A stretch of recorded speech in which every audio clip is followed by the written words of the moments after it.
Продавачи и келнери, готвачи, сметководители, административци и работници во индустријата се меѓу најбараните профили работници на македонскиот пазар на труд.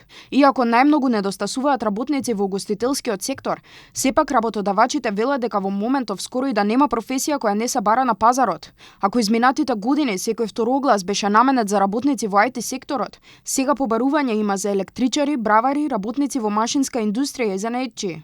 Според огласите што се објавени во АВРМ, тоа се продавачи и да речеме многу се бараат лицата за обезбедување лица и имот, значи оние стражари што ги викаме ние во агенциите за обезбедување. Бидејќи тие се и најмалку платени, IT работниците мислам ја изгубија како да речем привилегија на најбарано работно место со воведувањето на вештачката интелигенција. Дополнително е загрижувачки податокот дека меѓу оние кои бараат работа доминираат кандидатите со основно образование, а најголем дел од нив од Организацијата за работодавачи велат дека завршуваат со работа на црно. Па поради недоволно квалификуван кадар, работодавачите ја зголемуваат платата само за да ги задржат работниците, а продуктивноста тапка во место.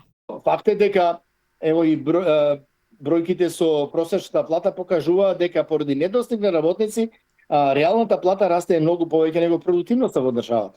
Затоа што просечната нето плата за 5 месец 26 година во однос на мај 25 е порасна за 8,2%. И ако ја одбиеме инфлацијата за овој период од 2,3%, значи имаме реален раст на нето платите од 5,9%, скоро 6%, во услови кога растот на БДП по жител ни е 3,1%.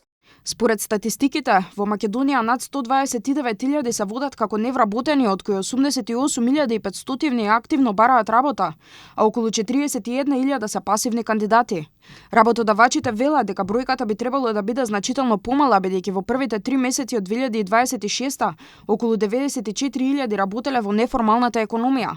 Тие велат дека мерките на владата за намалување на невработеноста ги даваат посакуваните резултати, но на долгорочен план не треба да се даваат плати и дневници на рака и да се зголемат инспекциите за работа на црно со цел трајно да се исчисти списокот на невработени.